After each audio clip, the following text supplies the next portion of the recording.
If you're new to Netbox and feeling a bit unsure where to start, you're in the right place. In this video, I'll walk you through how to add your first device to Netbox step by step and explain why each part matters, not just which buttons to click. We'll cover the key concepts like sites, device roles, device types, and how to add a management IP, so you end up with a clean, usable device entry, which forms the right foundation for documentation and network automation later on. By the end of this video, you'll understand how Netbox fits together and how to confidently add devices going forward. So let's get started. So we're looking at a completely clean install of Netbox here. There isn't a single thing being added. So everything I do now will be as if you were seeing it if you just installed Netbox for the first time.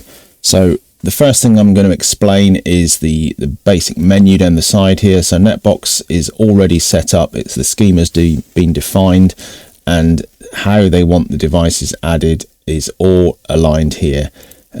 Basically, the organization, the sites, the devices, the manufacturers, the device types, which we will go through in a minute. So the first thing you need to have in Netbox before you can add a device is a site. Now, a site is, for example, London Data Center 1. It's the physical site of where your device sits. So I'm going to create a site here, and I'm going to call it London DC1. It will automatically create you a slug, so all lowercase London-DC-1, and the status is active. These are the only three essentials that you need. As you can see, region is a possible option, but it's not required, so you don't have to put it in. It just depends how you want to organize your data. So a region, as an example, could be Europe, it could be UK, it could be England, it could be a town. You know, it's how you want to define a region. But for now, we're just going to create a site. So we've got London DC1 as the site now. Now, to add a device, all you have to do is click into devices, and we'll get down to devices, and we're going to click add. But Netbox needs a few things in place before it will let you add a device. Now you can see here it will tell you, which is really good. So it's saying that we need a device role. So a device role is basically what the device will be doing. So a device role, as an example, is core switch. It could be a firewall. It could be a wireless controller. It's the role of the device. This is not to be confused with the device type, which we're going to do next. So the device role, and we're going to call this core switch. So this is the role of the device, so what the device will be doing.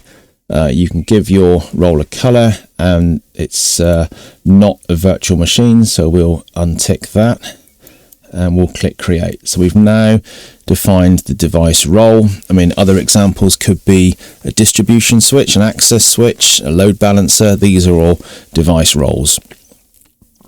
So the next one is a device type.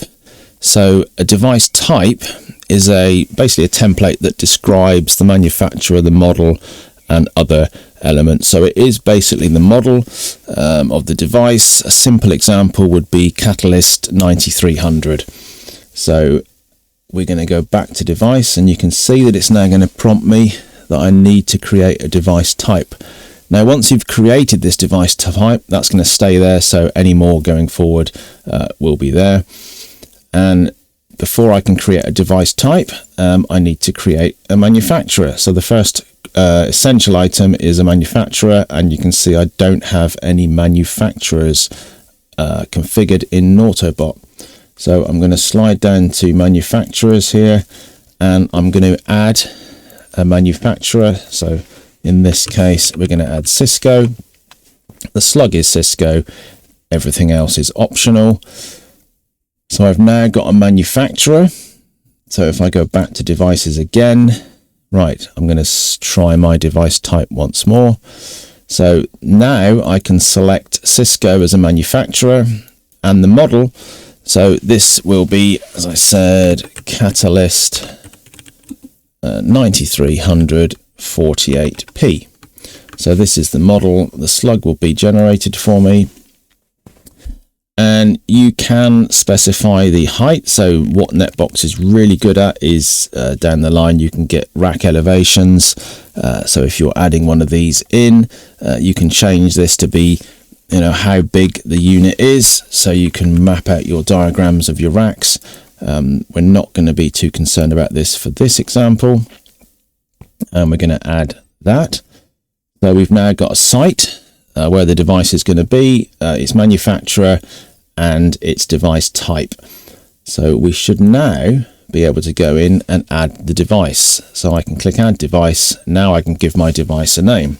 So I'm going to call this Core Switch 01, and it wants to know the device's role. So we give it a core switch, and it wants to know the device's type. So it's a 9300, and that is everything except location. So it wants to give the site. So we've told it where it is, what it is, and what it's going to do. And it's active, so that's fine. And hit create. So that's our first device created now. So if I click on devices, we can go back to home here. I can see I've got devices down here, and I've now got one device added into Netbox. And if I click on it, it's my core switch 1. It's in site London DC1, and it's a Catalyst 9300. The next thing we need to do is add an IP address to this device so we can connect to it and use that information for our automation. So if we click on core switch, this is probably the next most confusing thing, is how to add an IP address to a device in Netbox. So currently there's no obvious way where to add that IP address. Now the model in Netbox is that an IP address is added or assigned to an interface which belongs to the device. So you have to go up to add components here, and we're going to add an interface. So we click add interfaces. Now I happen to know that on a Catalyst 9300, the management interface, it's an out of band management interface, is called Gigabit Ethernet 00.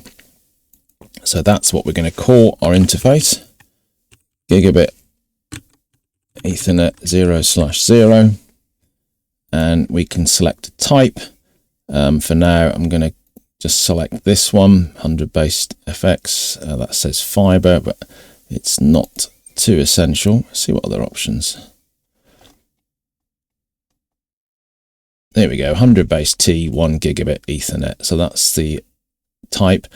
There's a lot more information we can put in. And the main one here is to select management only. So this interface is used for management. And again, nowhere to put an IP. So we need to create the interface first. So now we've got an interface assigned onto the device. So to add an IP address, we go down to IPAM here and we click IP addresses, and we're going to add an IP address. So I'm going to give it 192.168.1.201, and then you put the mask on /24. And then down here, this is where you can assign that IP address to the interface. And this is the one we've got, Gigabit Ethernet 00 on core switch 01. And we can also make this the out of band IP, make this the primary IP. So we're going to do that. We're also going to do that, and we're going to hit create. So we have now created an IP address. And if we go back to devices, we can see that our core switch 01 has got the IP address configured, which is correct. So that is how to add a new device, give it an IP address in Netbox. In the next video, I'm going to go through how we're going to interface with Netbox, and we can show an example how Ansible is going to use this data as its inventory, and how you can really use the power of Netbox to start your network automation journey. There is another thing I just want to add. The IP address in Netbox does not require a prefix. So within the IPAM address section of Netbox here, there is a prefix, so you can add a prefix in here. So we could have had the 192.168 address and pull it from the prefixes. The way that Netbox has been architected is that they don't need you to have a prefix available to put an IP address. It's more of a real world solution, and they say we're just giving you the option to assign an IP address to a device that's already in existence. So that's the end of the video today. My name is Roger Perkin, and if you like this kind of video, please hit that subscribe button. There's going to be a lot more in this series. We're going to add more devices and then start to interface with the API and access this data programmatically out of Netbox, so we can leverage it with sort of automation playbooks with Ansible and other things. So I'll see you in the next video. Have a great day. Take care. Goodbye.